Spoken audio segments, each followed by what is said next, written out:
Bonjour et bienvenue dans cette séance d'hypnose qui a pour but de vous aider à vous libérer de l'envie de manger en excès ou de grignotages intempestifs. Je suis Véronique Ville, hypnothérapeute, praticienne en hypnose sagesse et dolphino sur Paris et la région parisienne.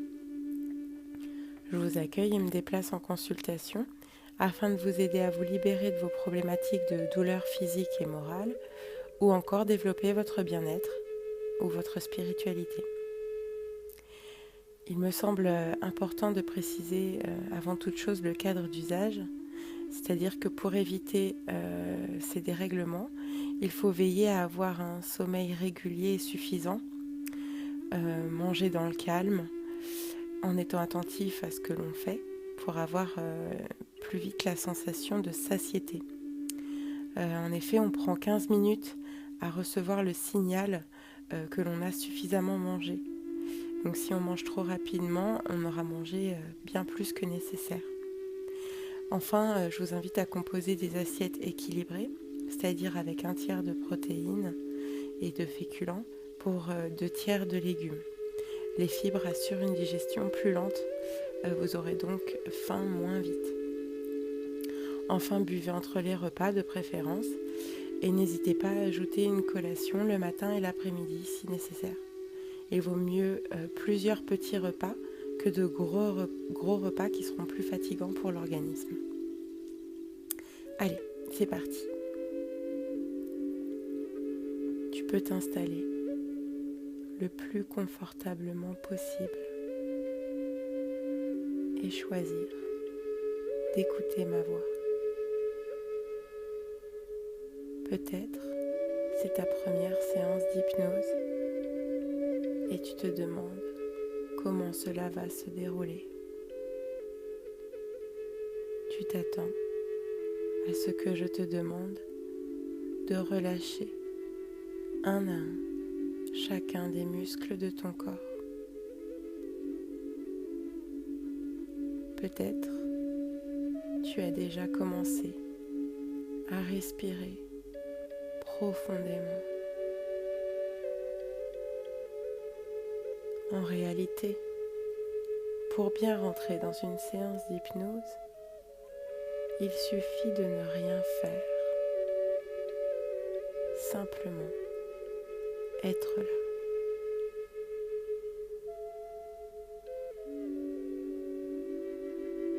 Certains parfois se détendent, là où d'autres se raidissent. Et quoi que tu fasses, cela sera parfaitement parfait. Tu ne peux pas mal faire. Cela devrait te rassurer. Et pendant qu'une partie de toi se demande à quel point elle ne peut pas mal faire, une autre est simplement là, à écouter attentivement les mots qui se suivent et ne se ressemblent pas. Et c'est tout aussi bien. Ressens le poids de ce corps. Et maintenant, prête attention aux mouvements dans le corps, comme tous ceux induits par ta respiration et qui passent habituellement inaperçus. Ne dit-on pas que ce sont les petites choses qui font les grandes? Alors peut-être les oreilles sont attentives à tous les bruits, ceux de la maison, ceux de la rue, ceux des voisins, peut-être pas. On peut poser la conscience partout où on le souhaite. Et parfois, quand on est attentif comme cela, on arrive même à entendre les battements du cœur. Tranquille.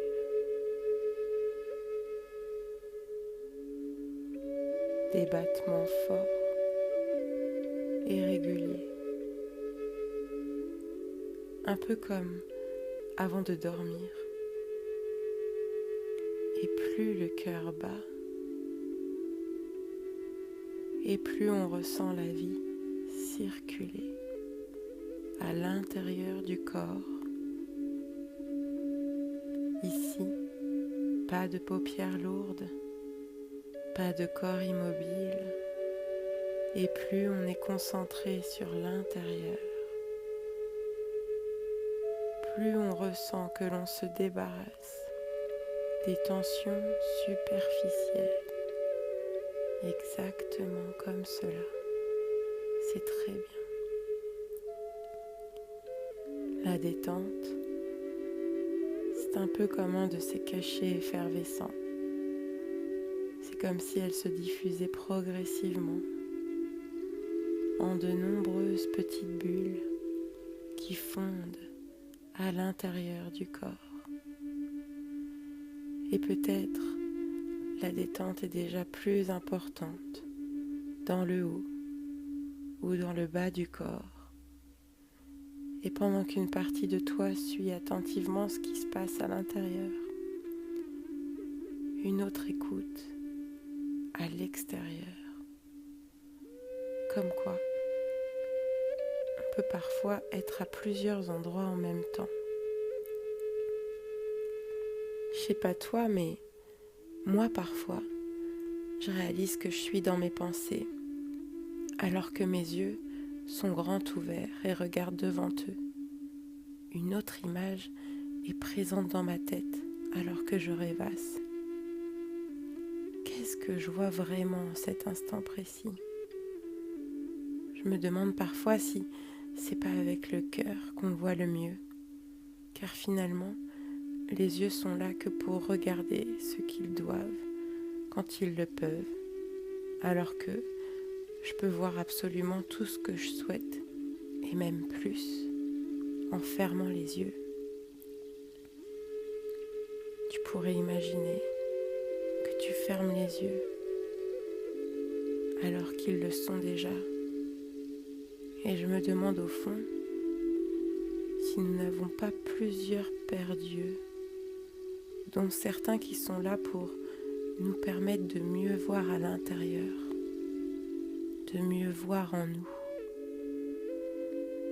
Alors peut-être tu pourrais imaginer que tu t'enfonces à l'intérieur de toi, au plus profond de toi, et que tu t'apprêtes à ouvrir tes yeux intérieurs pour être attentif à tout ce qui s'est passé en toi, à tout ce qui se passe en toi.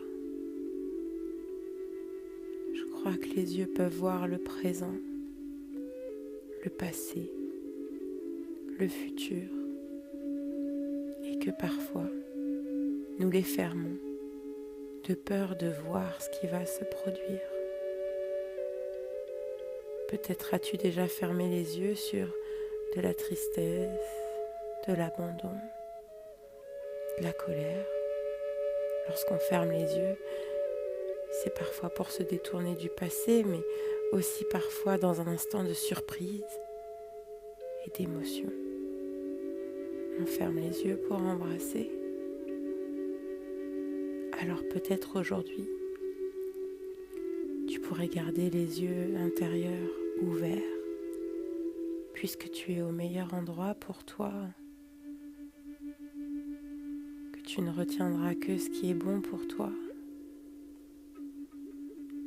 et que tous les changements s'effectuent au meilleur rythme pour toi, car c'est ni plus ni moins toi qui es le capitaine de ton âme.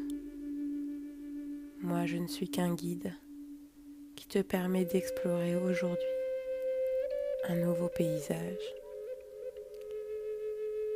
alors que tout ce que tu as à faire maintenant, c'est de ne rien faire. Et c'est parfait comme cela.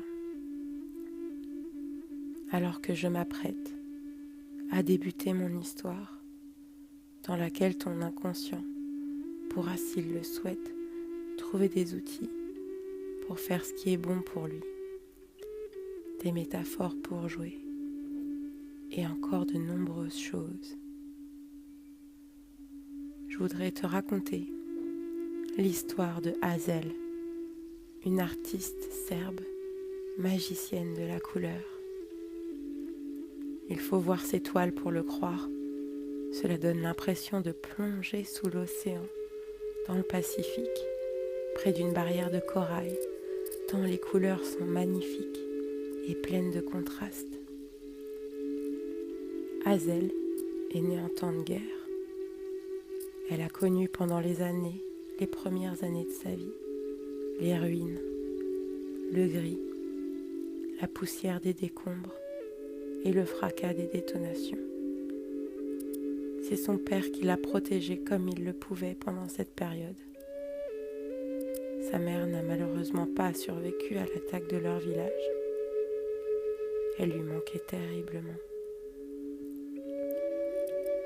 Son père était parvenu à la mettre à l'abri en la faisant évacuer clandestinement sur un bateau.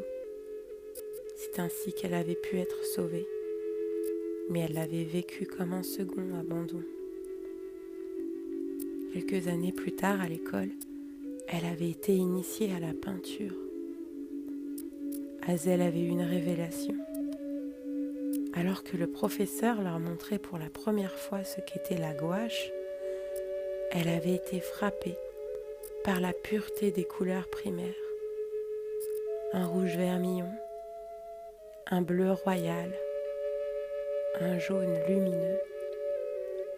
Les couleurs vibraient sous ses yeux pour la première fois avec tant de pureté qu'elle en fut émue. Plus il y avait de la couleur, plus elle se sentait réconfortée, comme pour oublier le souvenir gris de sa vie d'enfant. Plus il y avait de couleur, moins elle s'interrogeait sur l'avenir. Comment allait-elle pouvoir s'en sortir seule? Comment subvenir à ses besoins? Comment faire face à la solitude de sa vie? Alors elle s'est mise à peindre de plus en plus souvent. Au départ le mercredi après-midi, puis le samedi matin, parfois même le soir, quand tout le monde était couché, elle s'éclairait à la lumière d'une bougie pour commencer ses esquisses, tester ses couleurs. Dès que quelque chose la contrariait ou qu'elle passait une mauvaise journée, paf, à peine arrivée à la maison, elle s'enfermait pour peindre. Sa technique devenait de plus en plus précise à mesure qu'elle grandissait, et cette activité à laquelle elle se consacrait souvent est devenue excessive. Plus elle grandissait et plus elle peignait grand, tout et tout le temps. Des toiles immenses, des blocs de pierre. Elle avait même entrepris de peindre l'ensemble de son grand atelier. Elle avait peint les murs immenses en entier, jusqu'en haut, et elle était en train de finaliser le plafond quand elle fit un malaise. Du haut de son échelle, elle s'était soudain sentie prise de vertige. La grisaille avait totalement disparu autour d'elle, mais demeurait en elle. Cette prise de conscience terrible la tétanisait complètement. Dès qu'elle n'avait rien à peindre, ses angoisses remontaient. Elle détournait son esprit de ces questions en donnant vie à des paysages imaginaires somptueux. Ça la réconfortait. Momentanément, elle oubliait le gris de sa vie, l'horreur de la guerre, la tristesse des séparations. Mais malheureusement, ça ne durait jamais. Ce jour-là, c'est son voisin d'atelier qui est venu l'aider à descendre de son perchoir avant de l'inviter à prendre un café. Je crois qu'elle le voyait pour la première fois, alors qu'ils se croisaient depuis plusieurs années. Sans même s'en rendre compte, sa conduite lui avait interdit de s'entourer. Elle était tellement obnubilée par ce qu'elle avait perdu, qu'elle avait fermé les yeux sur l'opportunité qu'elle avait de se reconstruire. La peur de la solitude, finalement, nous est seule, vois-tu. Quand on a peur d'une chose en réalité, on en souffre déjà. Si j'ai peur de souffrir, cette peur en réalité me fait déjà souffrir. Alors qu'ils sortaient de l'immeuble, ils furent pris par une averse. Elle dura juste le temps de les tremper. Et alors qu'ils arrivaient au café, un immense arc-en-ciel pointa le bout de son nez. Alors qu'elle regardait les couleurs vibrantes dans le ciel, le jeune homme lui dit « La vie, c'est comme un arc-en-ciel. Il faut de la pluie et du soleil pour en voir les couleurs. » Il venait de planter une petite graine dans son esprit qui, les jours suivants, ne fit que croître davantage. Je crois que c'est là qu'elle a réalisé qu'elle se laissait tourmenter par l'avenir, qu'elle se laissait retenir par son passé, et que c'est cela qui l'empêchait de profiter de son présent.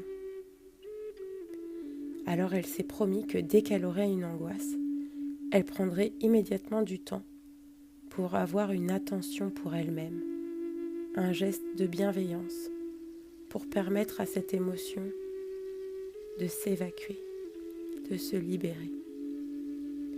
Elle a peint chacune de ses émotions négatives, de ses humeurs inexplicables, et puis après chacune, elle s'est adressée une attention à elle-même pour se câliner, se remettre au centre de sa vie. Elle allait flâner dans un musée, se balader en nature au milieu des arbres et des animaux, se plonger dans un bon livre de son auteur préféré, danser avec ses amis ou chanter jusqu'à plus de souffle dans son salon. Elle se reconnectait à l'instant pour en tirer la substance essentielle dans une activité vivifiante et entourée de ce qu'elle aimait et de ceux qu'elle aimait. Je crois que c'est comme ça qu'elle a trouvé l'équilibre dans sa vie. Car vois-tu, l'équilibre, je crois, est dans la recherche de l'équilibre, dans un savant mélange entre lâcher prise et tenir bon. Je sais pas ce que tu en penses, mais je crois qu'il est important de comprendre que ta valeur personnelle n'est dépendante de rien d'autre que de ton propre esprit et de ta propre expérience. Il t'appartient de te reconnecter à ta source d'amour pour te libérer du rejet que tu vis dans ta vie. Accepte de réaliser que tu es aimable comme tu es. Manifeste-le en te donnant de l'amour inconditionnellement. Souvent, on cherche à l'extérieur ce que l'on a à l'intérieur. Et si pour être aimé, on devait se donner l'exemple à nous-mêmes?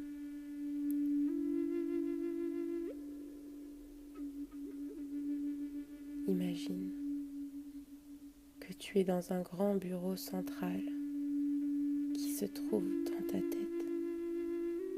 C'est le bureau qui gère les envois et réceptions de messages. C'est un peu comme un grand centre de tri de la poste. Il y a une grande réception avec de nombreux tuyaux en verre dans lesquels les messages sont transportés. Ils arrivent de partout dans le corps et ils doivent être transmis au bon destinataire. Regarde les messages de stress, de tristesse et de colère.